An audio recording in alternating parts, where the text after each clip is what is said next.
Que eu me propus hoje a discutir aqui na casa, honra sexual. E parece um tema, num primeiro momento, sem grande repercussão, sem grande desdobramento, mas não o é. Inclusive, eu diria para os senhores, diria para as senhoras, diria para os colegas, que se nós fizermos uma revista no que mudou de mais profundo, olha, nos últimos tempos, porque nós temos um código que data, o Código Penal, que data da década de 40. É bem verdade que esta matéria que nós vamos dizer hoje sofreu reforma em 2009. E foi, sem sombra de dúvida, uma das mudanças de maior profundidade que acarretou não só, que foi levada a efeito não só no direito penal, eu diria no direito. Até porque isso é uma coisa óbvia, né? Nós antes tratávamos o crime, e do que nós estamos falando nessa seara aqui, para a gente começar a delimitar o nosso objeto. Nós, nos crimes que vamos falar, ou que estavam legislados nessa linha, eram crimes de costume, ou seja, estupro. Não era um crime, pela visão do legislador de 1940, não era um crime que atentava contra a pessoa, era um crime que atentava contra costumes. Quer dizer, você estuprava uma pessoa e ela não era a vítima era a sociedade, se abalaram os costumes. Uma coisa que na década de 40 era como se pensava, né? Então enxerguem, eu gostaria de começar a impactá-los nesse sentido, enxerguem como que houve a mudança e como é que foi profunda essa mudança, tá ok? E mais, eu vou dizer uma coisa para vocês. Hoje, né, e toda vez que eu pergunto, que eu faço a brincadeira, né, vou fazer a brincadeira. Doutora, qual que é a religião oficial no Brasil? Religião oficial no Brasil. Ó, ela me respondeu assim, eu acho que é católica. Ela tem razão do ponto de vista sociológico, tudo bem? Mas do ponto de vista legal, o país é laico, tudo bem? Isso tem uma reverberação enorme pelo seguinte, porque hoje o país é laico. Hoje significa o seguinte, acredite e professe a sua fé. Eu não estou dizendo que tem fé, não tem fé, não. Eu só estou dizendo o seguinte, acredite na fé que você bem entender. Agora, se eu dissesse para vocês, ainda a título da gente ir delimitando do que nós estamos falando, se eu falasse que a religião é oficial, por exemplo, em 1822, qual era a religião oficial no Brasil? Católica.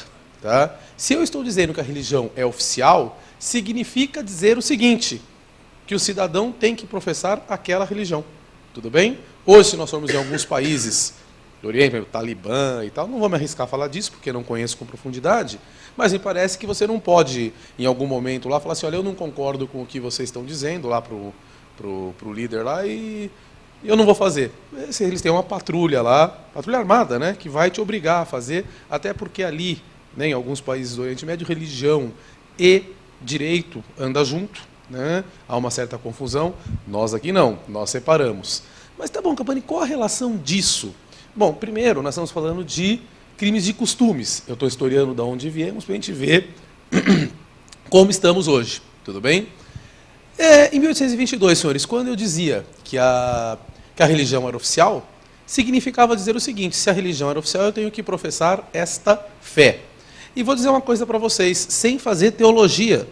Eu não estou discutindo religião, eu estou discutindo sociologia, estou discutindo direito. Sexo, senhores, na Igreja Católica significava ou servia para o quê? Procriar. Ponto final. Fora disso, senhores, olha o impacto que nós temos aqui. Fora disso, era o crime de luxúria. O Capano não tinha crime, verdade. Pecado e crime andava junto, né? Era luxúria. Que, inclusive, eu não sei se os senhores tiveram a oportunidade de ler aqui, tem um doutrinador, dizem que não foi nem ele que escreveu, mas pelo menos ele ficou conhecido como uma dessas obras. Vocês já leram aqui, ou já ouviram falar da obra de Erasmo de Roterdã, Elogio à Loucura? Já ouviram falar dessa obra? Tem uma passagem na obra, olha, eu não concordo com o que ele diz. Bom, é fácil falar isso em 2015, né? Eu não concordo.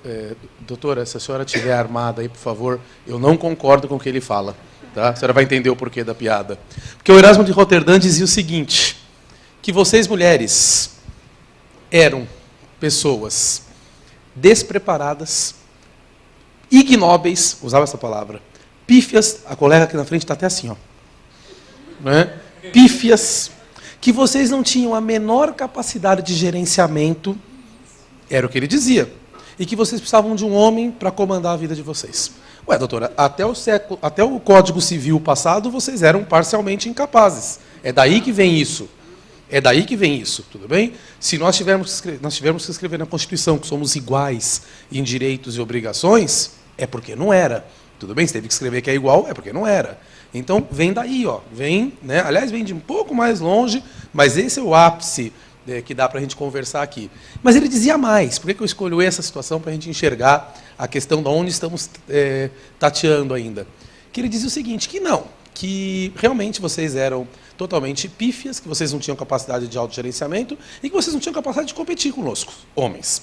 A não ser que, se valendo da luxúria, vocês os enfeitiçavam.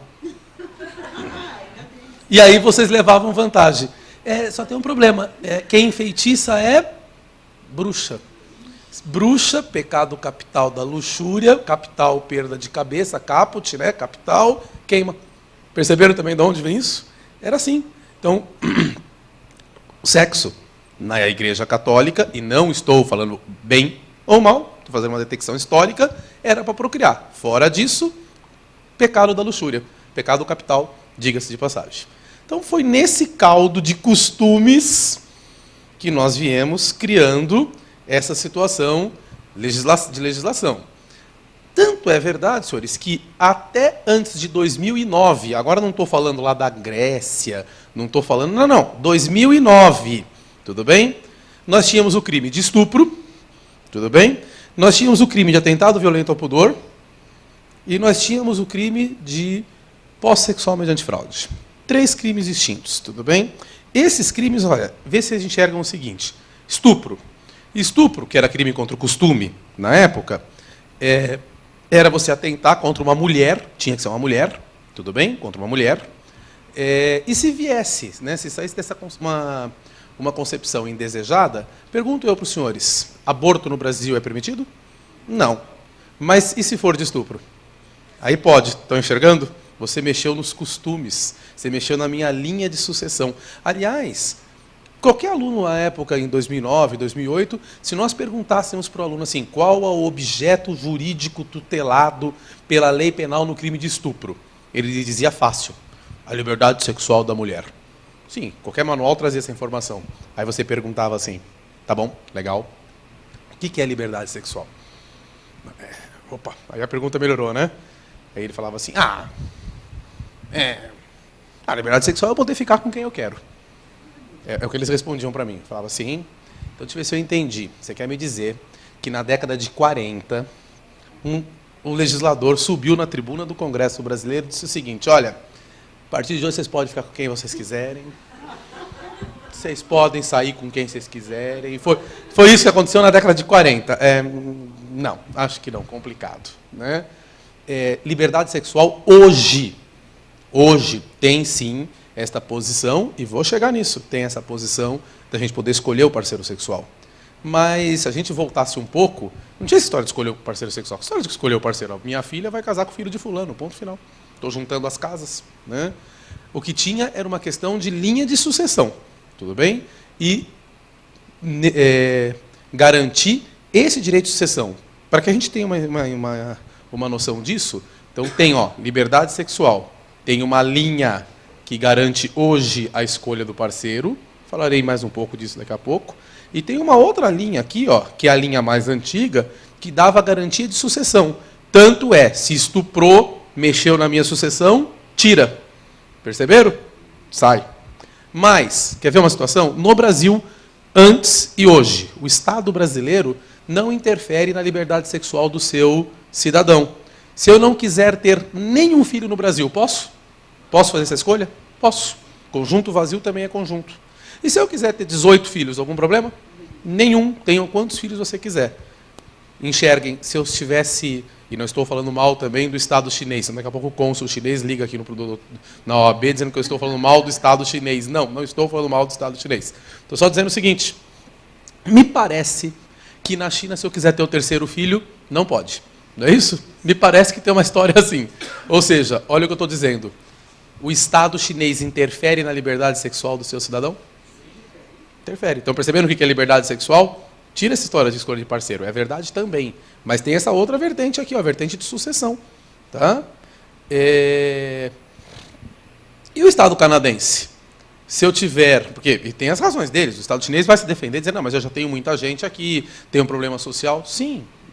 Eu não estou dizendo que eles estão errados e não quero, em absoluto, me excluir com o porquê da decisão que eles não querem o terceiro filho, o quarto, o quinto, o sexto filho. É um problema de soberania deles. Né?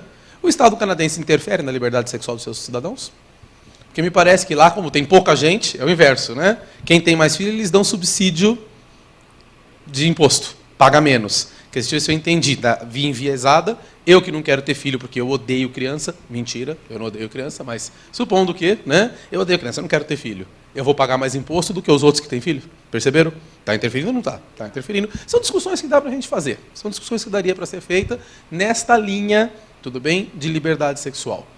A linha da posição da escolha do parceiro também foi uma linha que sofreu uma situação bem interessante. Ainda falando de costumes, me parece que o costumes, e aqui sim, né, e eu preciso começar a falar uma coisa para os senhores, o ser humano tem algumas potencialidades. Tá? Eu reconheço no corpo humano, aliás, no cidadão, no ser humano, porque todo mundo fala também, que a dignidade humana, porque a dignidade humana, e, ótimo, dignidade humana, maravilha. É importante? É importante a dignidade humana. A dignidade humana é tão importante que está em que artigo da Constituição, senhores? Que artigo? No 5º? Não. No artigo 1º. É o primeiro. Começa com o artigo 1º.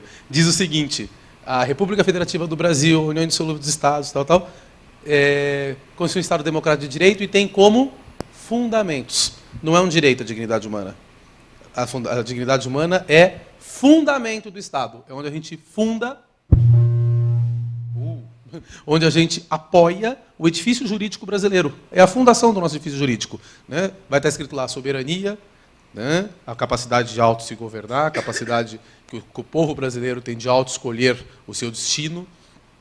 Depois tem a cidadania, que eu gosto de falar da cidadania, eu gosto daquela frase da Hannah Arendt, que ela fala que cidadania é o direito a ter direitos, adquirido pela participação. Eu acho bem interessante porque se eu falar... né, que o senhor, doutor, por exemplo, se eu falar que o senhor é um escravo, estou aqui para o senhor uma coisa.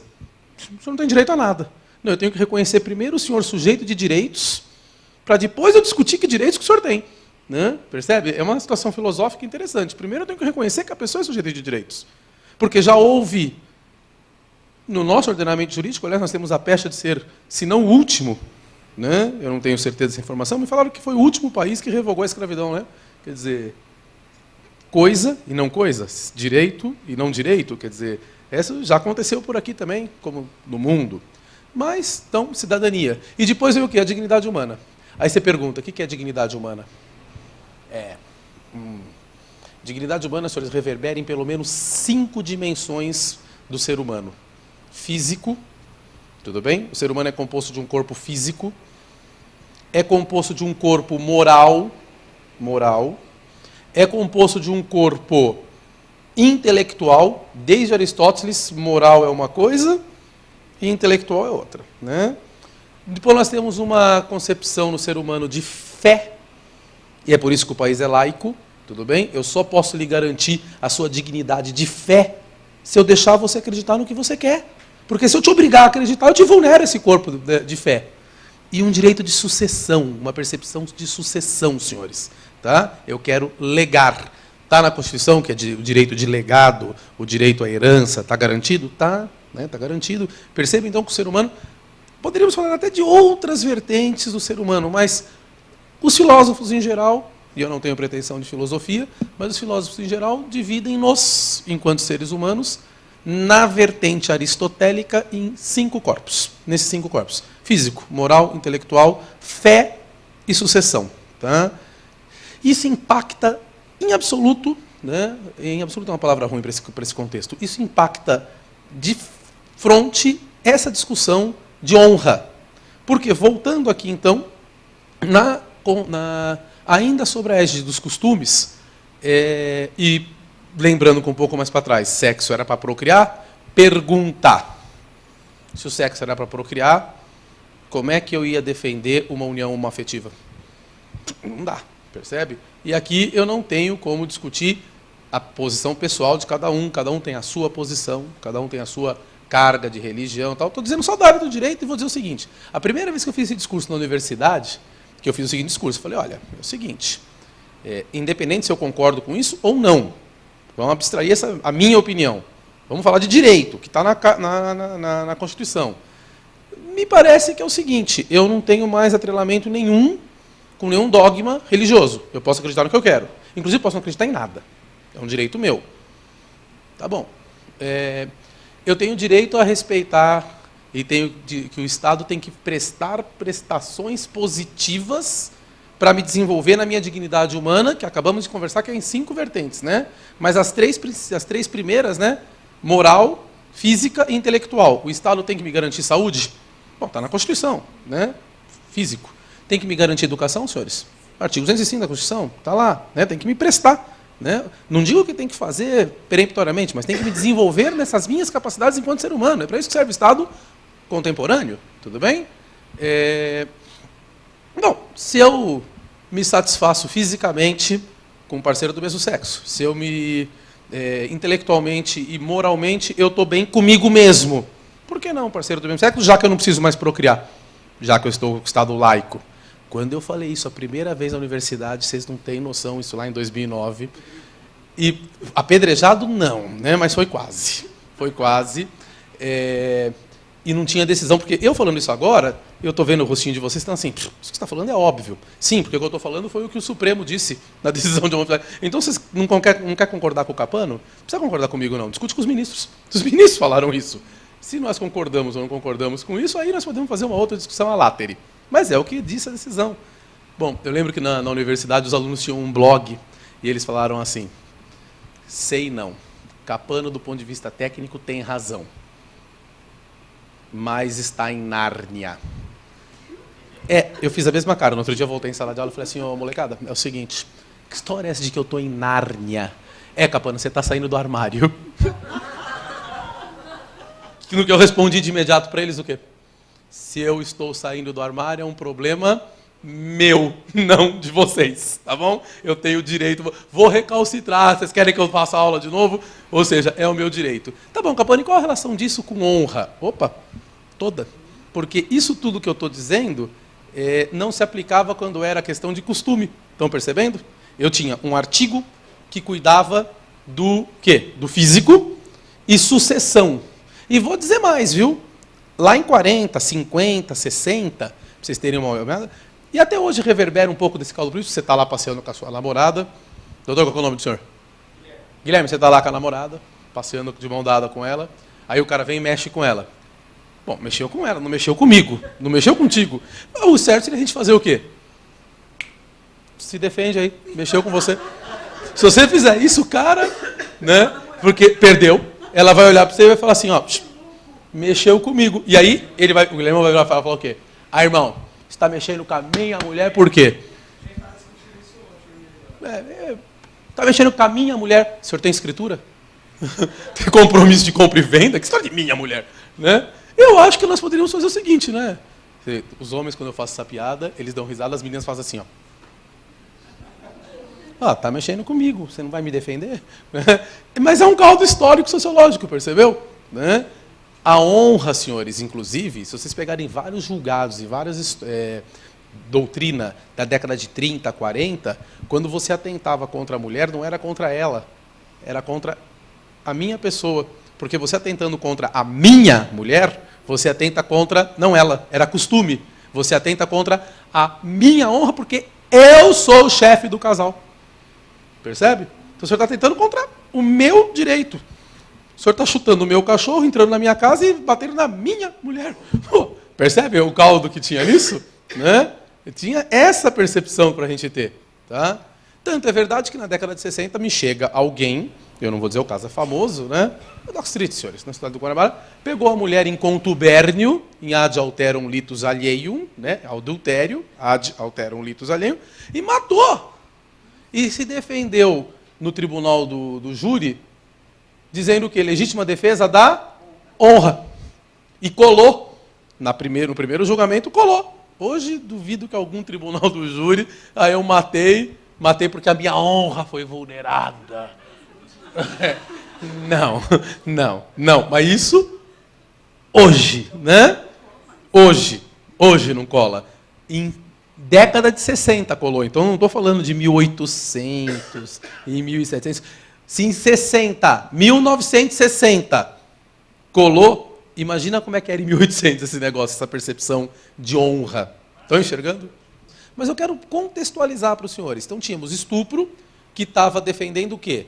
Dentro de uma visão de costumes, defendia ou se tutelava a liberdade sexual, mas se preocupava com o corpo moral, com o corpo físico, mas, sobretudo, bem com sucessão. Percebem?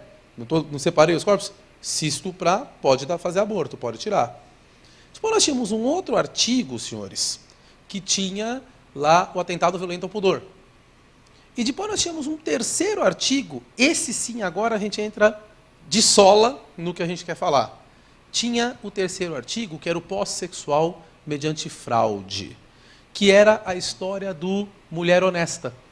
Tem gente que nem mais lembra disso no Código Penal. Né? O senhor lembra disso? Tinha lá, ter conjunção carnal com mulher honesta mediante fraude. Nós já tivemos uma história de mulher honesta no Brasil. Tudo bem? Mulher honesta. Veja que, olha uma pergunta, até hoje, em 2015, uma prostituta, senhores, sem qualquer ilação positiva ou negativa da prostituta, mas a prostituta pode ser sujeito passivo de estupro? Pode. Isso desde a década de 40. Todo mundo sempre disse, eu entrava lá, combinava, aliás, não combinava, né? Falava com a menina, ó, vou fazer um programa. Ela fala, tá bom, é tanto. Bom, prostituição, tudo bem? E eu chegava lá e falava, bom, agora eu quero assim. Ela falava, não, assim eu não faço. Eu falava, o que é? Você é prostituta, você quer escolher, e eu fazia a força. Estupro. Sem problema. A legislação e a doutrina e a jurisprudência, desde antanho, já falava isso pra gente. Agora é o seguinte, isso tinha que ter violência, né? Agora, se vier para cá, se for uma pós-sexual, a prostituta podia ser sujeito disso? Não, porque ela não era mulher honesta. Aliás, se a gente voltar, olha esse caldo de costumes.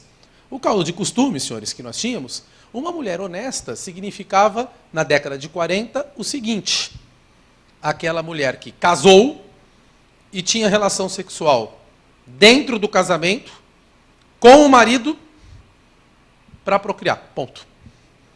Tudo bem? Fora disso, luxúria. Fora disso, luxúria. Minha avó falava para mim, quando eu ficava quando era molequinho, falava com pensamentos concupiscentes. Ela falava assim, moleque, larga a mão de ser luxuriento, moleque. E eu fazia aquela cara assim de... Não, e ficava... Eu não entendi o que era concupiscência e não entendi o que era luxuriento. Sim, senhora, avó, né? Ia jogar bolinha de gude. Ia jogar bolinha de gude. Não, era no campinho. No carpete, não. Eu sou um cara do crime, não tem história. Né? Bom, então era desse jeito. Maravilha. Então enxerguem, né? Olha o que eu estou dizendo para vocês, que a prostituta, se for a mulher... Pergunta, olha, uma mulher na década de 40, que era casada, saía de manhã, trabalhava, voltava, tal, nunca cometeu nenhum crime, quer dizer, não cometeu nenhum crime, ponto e vírgula, mas ela tinha um amante, que então era crime, adultério. Né? Hoje adultério não é mais típico, mas né, já foi. Era uma mulher honesta? Por ponto de vista de costume, não. Uma mulher, senhores, que começar... Vou impactá-los um pouco mais, para a gente ir trabalhando essa cultura. Imagina a seguinte situação. Década de 50, uma mulher... Eu sempre faço uma brincadeira com a mulher, vou permitir. Doutora Carla. A Carla escolheu, na década de 50, casou com 16 anos de idade, que não era incomum. Né? Era comum. Ela deu azar na primeira. Eu gosto de falar isso para as mulheres, para vocês sentirem na carne. Né? Ela escolheu um homem, e eu quero lembrar os senhores que na década de 50, pergunta 1, tinha divórcio? Não. Tinha desquite? Não. O que o homem uniu, aliás, o que Deus uniu, o homem não separa. Tudo bem? Ela deu azar. Ela deu azar. Então, eu estou discutindo o caldo, né, do que era costumes para nós. Ela deu azar, ela catou um cara que batia nela todo dia. E ela aguentou 3 anos apanhando todo dia do cara. Toda vez que eu falo isso, as meninas falam assim, hoje eu não aguentaria o primeiro dia. Tá certo? Lei Maria da Penha no cara. Né? Mas na década de 50, ficou quieta, apanhou de novo, apanhou pela 100ª vez, até que um dia ela disse, basta, não quero mais. Eu te acho assim, primeiro uma revolucionária. Depois, onde já se viu você apontar contra os desígnios de Deus? Se Deus colocou isso para você, segura. Né? Mas tudo bem, você foi indisciplinada. 3 anos. E você resolveu que não apanhava mais. Que não apanharia mais. Está ótimo. Né? Saiu. E como a cidade que ela morava era em Apinhaí da Pipoca da Serra, uma cidade pequena, ela veio para São Paulo. Na época ela casou com 16, apanhou 3 anos, 16, 17, 18, 19. Chegou em São Paulo com 20 anos de idade e começou a trabalhar que nem uma maluca. É uma cidade cinza, uma cidade que não recebe bem. Trabalhou que nem uma louca, estudou. E uns 5 anos depois, 19, 20, 21, 22, 24 anos, ela arrumou um cara para ficar com ela. E esse cara agora é um cara que trata ela bem. É um companheiro, não te bate, te ajuda, é um companheiro realmente. Mulher desonesta você. Como é que você, porque você está casada, não está? Não tinha divórcio, não tinha desquite. Você arrumou um amante? Foi isso? E aí você teve um filho com o cara. Piorou. Bastardo. Não era? Bastardo. Pô, fora do casamento. Não, eu estou só dizendo como é que dizia a lei, porque a gente vem aqui falar, a lei mudou. E aí a gente não diz o porquê que mudou. Vocês estão enxergando esse caso pontual que eu criei aqui, que não era incomum? Tudo bem? Depois de tanto ela separou, porque ela não aguentou mais, separou de fato, né? Mas ela continuou casada, não tem divórcio, não tem desquite. Teve um filho. Bastardo. Não, com a Argentina você está errado. Eu não podia perder a piada com a Argentina. Agora o cônsul argentino vai notificar a gente. Mas vocês estão enxergando o caldo que tem nisso? Ela teve um filho fora do sagrado cânone do casamento. Você é desonesta. Inadmissível. Você não tem o mínimo de honra. Porque é o seguinte, se a prostituta podia ser estuprada, então ela tinha um objeto tutelado, liberdade sexual. E a mulher honesta, só que tinha honra sexual, porque olha o que eu estou dizendo agora. Me parece, e já, se você pegar alguns, tinha muito treinador que falava assim, não, objeto tutelado no estupro. Liberdade sexual. Objeto sexual na posse sexual, liberdade sexual. Bom, peraí, eu tinha dificuldade de enxergar isso, porque se a prostituta pode ser estuprada, então ela tem liberdade sexual, mas a prostituta não podia ser posse sexualmente de fraude, porque ela não tinha, alguma coisa ela não tinha, porque ela era mulher não honesta, então ela não tinha algum objeto de tutela. Então me parece que o objeto do 213 era faz sentido isso? E o objeto do pós-sexualmente de fraude, que dizia mulher honesta, que veio com essa dicção no direito brasileiro até 2005, mulher honesta, e parece que isso tutelava outra coisa, né? Isso tutelava outra coisa. E os bons doutrinadores diziam exatamente isso, que o estupro era liberdade sexual. E pós-sexualmente de fraude, esse era o quê? Honra sexual. A mulher que já tinha se vendido, prostituta, por exemplo, ou a mulher que já tinha 3 ou 4 amantes na década de 40, ela não tinha o quê? Ela tinha liberdade, ela não é obrigada a fazer a força. Mas ela não tinha honra. Você se vende, que história é essa? Vocês sabem por que a gente não criminaliza a prostituição no Brasil? Porque Rui Barbosa assomou à tribuna do Congresso, né, e disse o seguinte à época, que prostituição equivale à morte moral. Está no discurso de Rui Barbosa. Prostituição equivale à morte moral. E se morte está, a legislação não se preocupa com o morto. Porque elas vendem a única coisa que não se pode vender, né? Que é o quê? A honra, e em especial a honra sexual. É um discurso do Rui Barbosa. Quem leu a Oração aos Moços, meus alunos, por isso que eu peço para eles lerem, é que era um cara extremamente religioso, blá, blá, blá. Então, ele tinha essa percepção exacerbada do fenômeno, né? Que hoje a prostituição do que tinha na época é uma, hoje é outra, né? Mas percebam por que, inclusive, a gente não... Morte moral, não tem honra nenhuma. Que história é essa, né? Prostituta era, assim, o pior que existia, né? Bom, maravilha. Ou seja, vocês conseguiram enxergar, conseguimos separar o que é liberdade e o que é honra? Porque, volto a repetir, a prostituta podia ser estuprada, mas, desculpa, não podia ser posse mediante fraude. E tinha muita gente que falava assim, mas uma prostituta não podia ser posse porque pela experiência de vida dela, ela não se deixaria enganar. Mentira, mentira. Quer ver um caso que é real? Não como uma prostituta, né? Mas um caso real de uma mulher, a coisa de uns 4, 5 anos atrás. Ela foi num ginecologista, o médico não estava, mas o enfermeiro que estava, e não estou falando mal da casa dos enfermeiros, estou falando pontualmente deste caso, né? O enfermeiro olhou a menina e falou, poxa, né? Se colocou o jaleco do médico e começou a fazer o exame.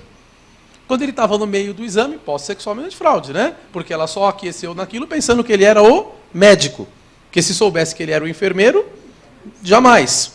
Aonde tem, né? Qualquer um de nós poderíamos cair numa situação dessa, percebe? Ela só descobriu porque a hora que ela estava no meio da consulta, entrou a secretária e falou assim, você está fazendo o quê? E aí ela se tocou, né? E foi para a polícia. Então, quer dizer, uma fraude ali que resultou uma posse. Com qualquer experiência, estou falando 4 anos atrás, uma mulher que não tinha nível superior, quer dizer, ela tinha toda e qualquer experiência, mas foi levada a erro a uma posse sexual. Então, perfeitamente possível, né? Mas vejam, se essa mulher fosse uma prostituta, ela não teria esse direito. Porque olha o que nós iríamos dizer. Você está reclamando do quê? Porque o cara deu um abuso aí, mas você vende. Era bem isso, né? Você vende, você é mulher não honesta. Que história é essa que você está ofendidinha? Né? Balela. Né? Ou seja, era esse caldo que nós tínhamos. Olha o que eu estou dizendo para vocês. Se nós... Vamos pôr uma menina, que... Agora não você, cara. Porque na regra de 40, você casou, você vai morrer casada com aquele cara. Ponto. Não seja subversiva. Não, bater não era, mas ele podia bater em você, que era o artigo 129 do Código Penal brasileiro, e a gente processaria o seu marido e ponto final. Podia ser ébrio. E por política criminal a gente acabava absolvendo. Já tive muito, apanhava, depois voltava. Por que você acha que na Lei Maria da Penha, dizendo lá que não pode, é pública e incondicionada e tal? Porque também tinha muita que a mulher voltava lá e falava assim, que você vai de uma coisa, ele me bateu, mas deixa pra lá, pai dos meus filhos e tal. O mundo, né? A vida como ela é, né? Nelson Gonçalves, a vida como ela é. Então tinha um caldo sociológico. E outra, cara, hoje uma mulher se revolta com isso. Na década de 40 você não se revoltava com isso, não, porque o caldo sociológico era o seguinte, tua mãe apanhou, tuas amigas apanham, as tias já falam assim, deixa, é melhor, ele é um bom homem, ele só errou naquele dia que ele estava bêbado, ele só errou quando ele bebe. Bebe todo dia, desgraçado. Né? Ele só erra quando ele bebe. É ruim com ele, pior sem ele. Você vai ser uma mulher que está sozinha no mundo. Quem que vai cuidar de você? Bom, o Erasmo de Roterdã não estava tão errado, então, né? Você precisa de um homem para cuidar de você, é isso, né? Era outro caldo sociológico. Por isso que a gente tem que resgatar isso. Se a gente não entende a mudança da lei, o porquê que mudou, percebe? Vamos mais longe, quer ver? Olha que outra mudança louca, né? Que foi necessária. Eu vinha falando do problema da honra sexual. A menina foi prostituta. Estou tirando agora uma situação. Na cidade de Iapia da Serra, que não é a Carla, tudo bem? Né? Ela foi prostituta até os 20 anos de idade. Resolveu que ela não queria mais ser prostituta. Encontrou Deus. Não quero mais ser prostituta. Veio para São Paulo. Pode acontecer? Pode acontecer. Né? Veio para São Paulo, beleza. Começou a trabalhar. Trabalhou primeiro, veio sem escolaridade, trabalhou duro, aceitou fazer trabalho braçal, foi faxineira, depois estudou um pouco, melhorou, e foi subindo dela com ela mesma, foi estudando, foi trabalhando. Tem dignidade essa pessoa? Lá vocês falam, e como, né? Ela abandonou aquela vida. Aos 30 anos de idade, 10 anos depois, ela vai numa consulta. Acontece essa história que eu vou fazer com ela. Ela vai na delegacia de polícia e fala, o cara me enganou, tal, instaura inquérito. Aí esse cara, é hipotético, isso agora que eu estou falando, né? O cara fala, com um amigo dele. Puta, cara, sabe que eu me ferrei? eu fiz assim, assado, sou enfermeiro lá no consultório onde eu trabalho, e assim, assado. E, pô, inclusive é uma menina, né, que é da cidade onde você morava lá, a pé de Pipoca da Serra. Ele falou, e a de Pipoca da Serra é uma cidade que tem 3 mil habitantes, por exemplo. Todo mundo conhece todo mundo.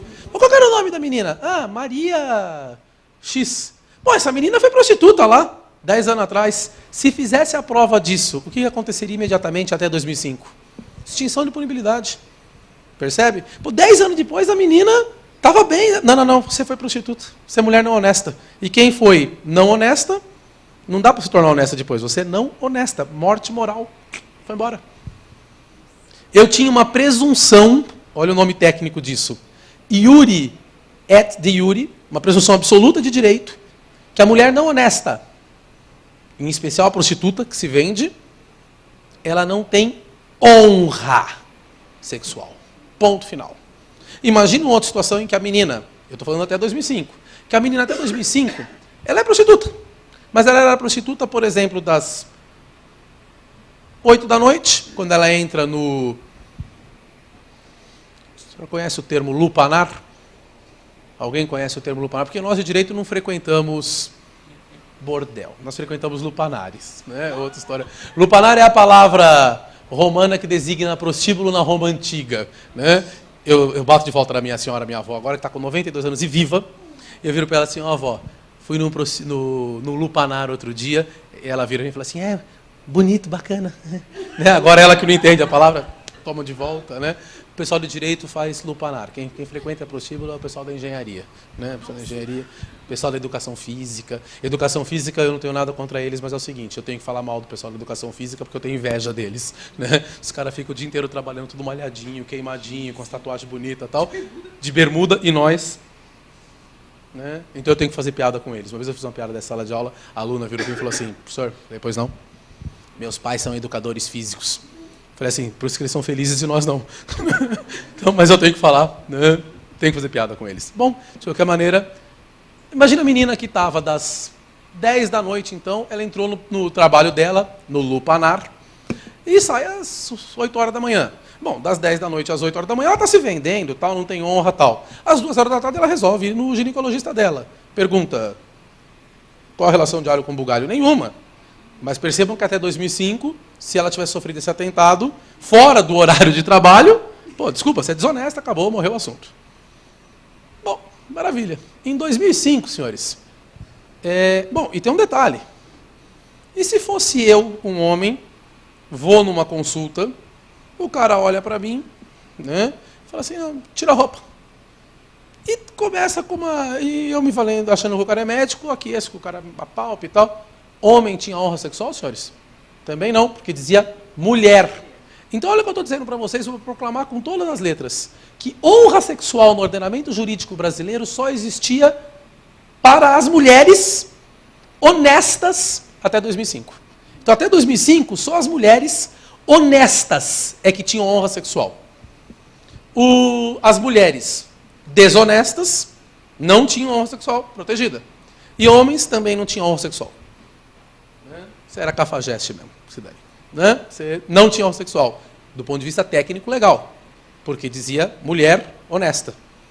Maravilha. Em 2005, senhores, fizeram uma reforma, trouxeram assédio sexual, trouxeram não sei o que lá, e vetaram a palavra honesta. Retiraram a palavra honesta da lei. Tá? Retiraram a palavra honesta. O tipo penal ficou assim, ter conjunção, outro ato libidinoso, com mulher mediante fraude. Foi com esse. De 2005 a 2009, foi isso que aconteceu. Nós tiramos a palavra honesta. Confesso para os senhores que o legislador o fez dizendo o seguinte, que se existe mulher honesta, existe mulher desonesta. E que isso era uma alcunha inaceitável, que isso era discriminatório, quer dizer, não desceram nessa linha de argumento que nós estamos tendo aqui. Falaram, assim, é discriminatório, nós vamos tirar. Tá bom. Mas foi uma situação interessantíssima. Pelo seguinte, vocês querem um exemplo real ou vocês querem um exemplo hollywoodiano? Eu conto os dois. Eu nunca sei o nome do filme. É um filme que é com o Brad Pitt e ele se faz passar por um grande larápio. Eu acho que é Agarra-me se puderes, Prenda-me se for capaz, um negócio assim. Quem já... Prenda-me se for capaz? Quem assistiu esse filme? Antigo, né? Metade deles não eram nem nascidos. Né? Deles. É a mãe. Né? Bom, esse filme é o seguinte, moçada. Ele se faz, é ambientado na década de 60, ele se faz passar por... Ele é um larápio, primeiro ele quis ser advogado, até para enganar tem que ser razoavelmente bom, né? Então não deu. E ele começou a se fazer passar por um piloto da Panam. Por que isso? Porque o tal do piloto da Panam, ele vestia uniforme, né? Então passava respeitabilidade, na década de 60, tinha um status, né? Então ser piloto tem dinheiro, e ele falsificava cheques, senhores. E ele foi dando golpes em cima disso. Ele ia com um cheque, que era falso, entrava no banco e falava, desconta para mim, eu sou piloto, eu vou voar. Era uma história que colava, né? Bom, o cara é piloto, vai voar. Então ele começou a descontar os cheques.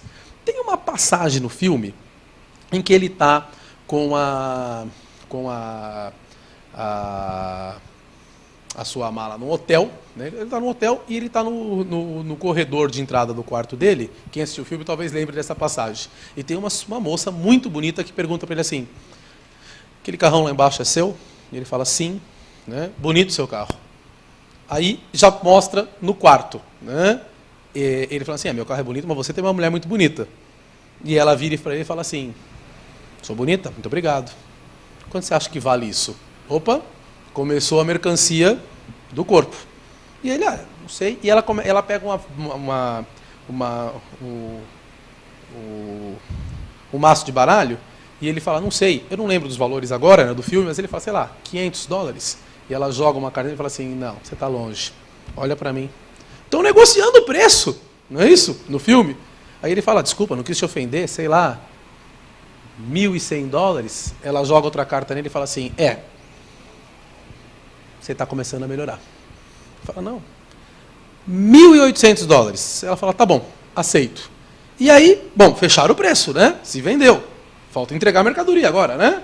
E aí ele vai saindo. E ela fala, onde você vai? Né? Ele, tô aqui. Ele fala, não, é o seguinte, é que eu tô com um cheque aqui, falso, né?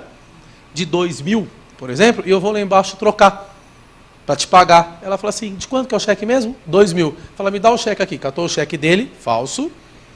Devolveu R$200 para ele. E parou a cena aí, mas dando a subentender que tiveram uma noite, né, de loucos prazeres, mediante uma fraude. Lembram dessa foto, quem assistiu? Pergunta, senhores, se isso fosse em 2004, aqui no Brasil, algum problema do ponto de vista de costumes para nós? Não, porque era desonesta, estava se vendendo. Tudo bem?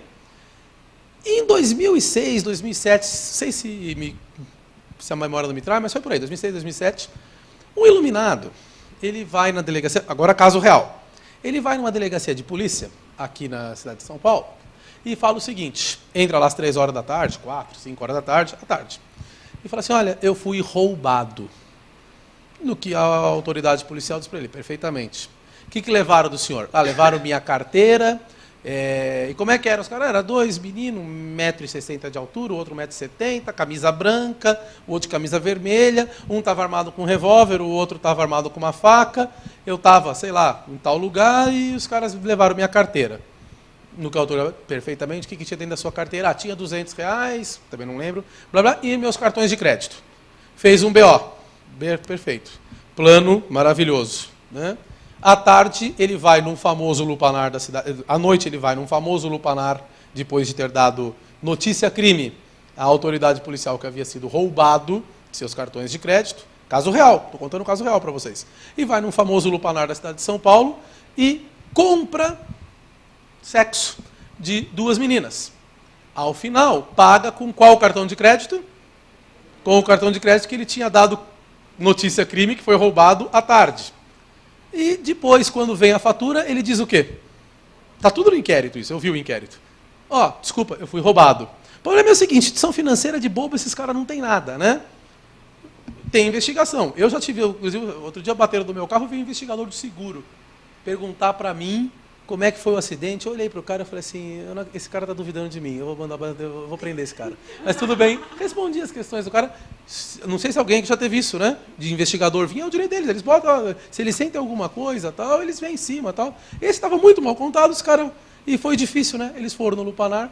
E o lupanar, aquele brilhante plano dele, ele só fez o seguinte: a hora que ele pagou com o cartão de crédito, ele olvidou, ele só esqueceu uma coisa óbvia, né? Na recepção, o que tinha? Ele pagando com o cartão, né? Aí deram coisa de Jornal Nacional, né? Não podia fazer a propaganda, mas tudo bem. Os caras focaram na mão dele, o cartão na mão dele, puxaram o zoom, o nome dele no cartão, quer dizer, não teve como, né? Isso era 2006, 2007. Pergunta, senhores, se fosse até 2005, algum problema de crime de costume? Não, porque ele tinha comprado sexo de duas mulheres não honestas, ele estava inclusive dentro de um lupanar. O problema é o seguinte, agora a lei ficou assim, entre 2005 e 2009. Ter conjunção, teve. Com mulher, teve, com duas, inclusive, segundo consta no inquérito. Mediante fraude.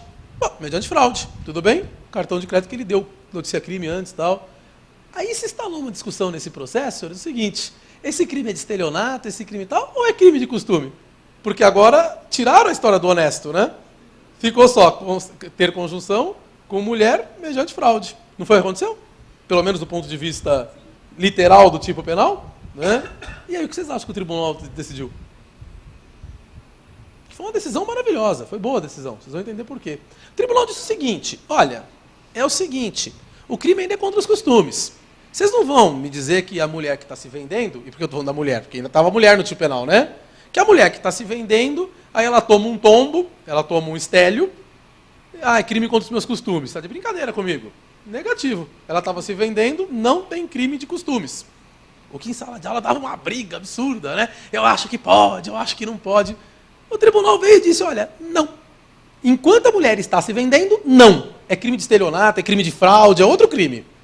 Mas olha que situação interessantíssima. O tribunal abriu uma avenida com essa decisão, que foi a primeira que saiu nesse sentido, pelo que, perceba o que aconteceu.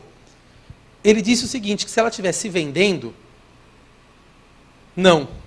Mas foi a primeira vez que reconheceu, então, o seguinte: e se fosse fora? Aquela situação da prostituta, por exemplo, no médico, agora estaria marcada? O que não estava? Vou falar o palavrão. Antes era uma presunção absoluta de direito, que a mulher desonesta, a prostituta, não tinha honra. Era uma presunção absoluta de direito. E presunção absoluta de direito dá para discutir, moçada? Não tem, acabou, você é desonesta, ponto final. O que o tribunal decidiu e o que é essa mudança legislativa, que não foi o que o legislador quis, mas como é que a doutrina interpretou isso, a jurisprudência acalentou? O seguinte: não, nós operamos uma mudança de presunção.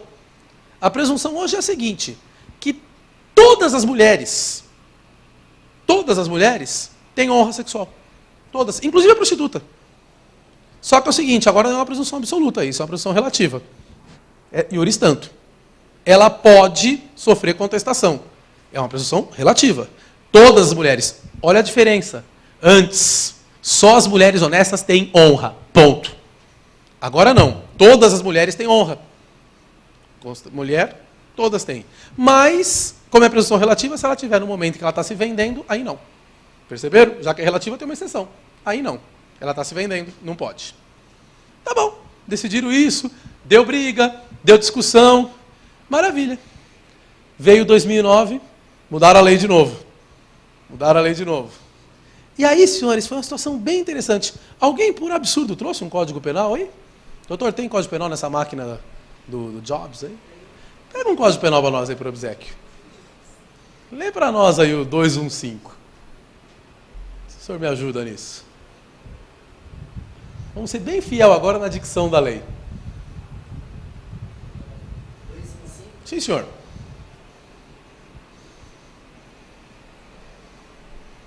A de paçoca. Como a de paçoca?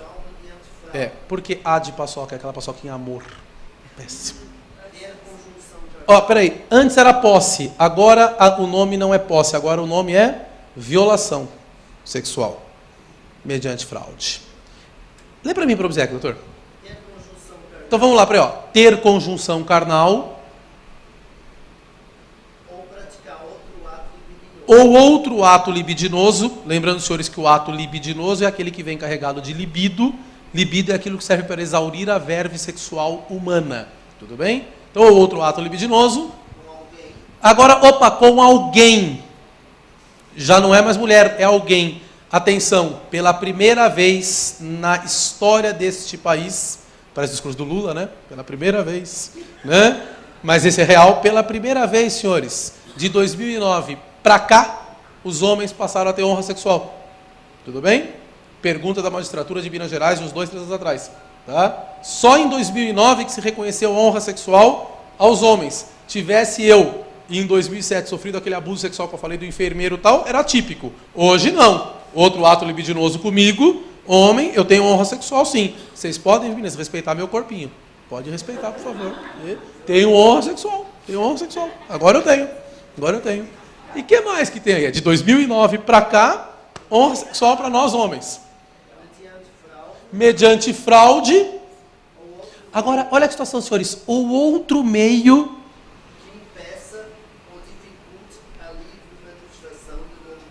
que impeça ou dificulte a livre manifestação de vontade.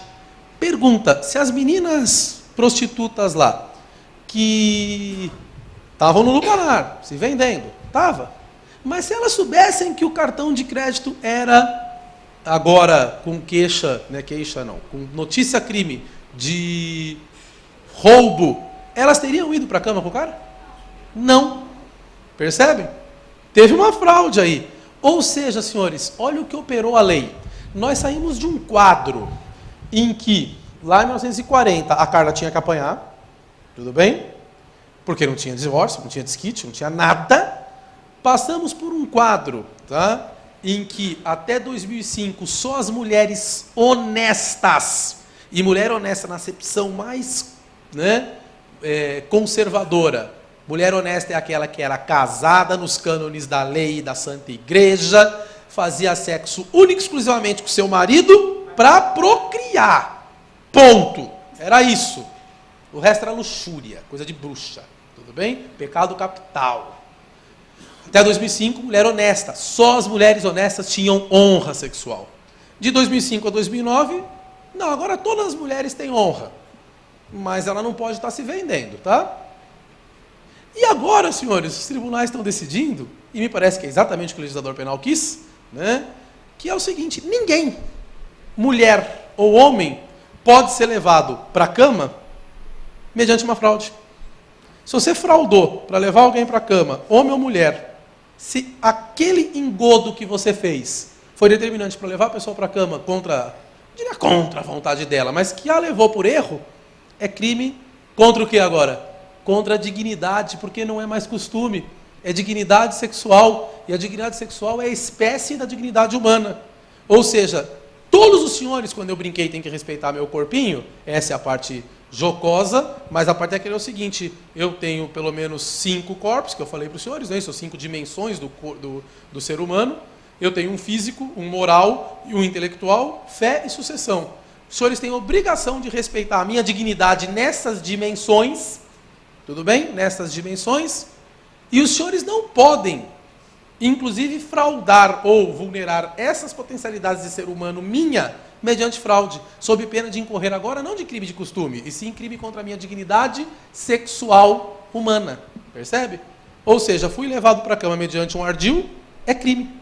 É crime. E se for prostituta se vendendo? Sim, mas se ela soubesse que o cheque era sem fundo tal, ela iria? Não. Então configura.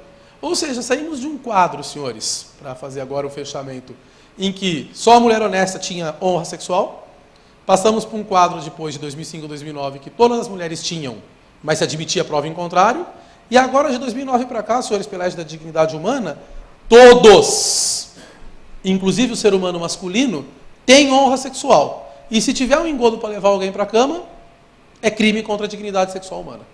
Era isso que eu tinha para expor em parcas palavras, desculpem as minhas piadas. Dr. Humberto Durso sempre me admoesta, fala, você conta muita piada, que isso aqui é gravado. Mas eu não sei fazer, diz que o uso do cachimbo entorta a boca. Né? Fiz a brincadeira com a Carla, que é a minha chefe de turma lá na universidade, então a gente, né, quero agradecer a sua presença, a presença dos demais, e estou à disposição para perguntas, eventuais questionamentos ou posições. Muito obrigado pela atenção hoje de manhã.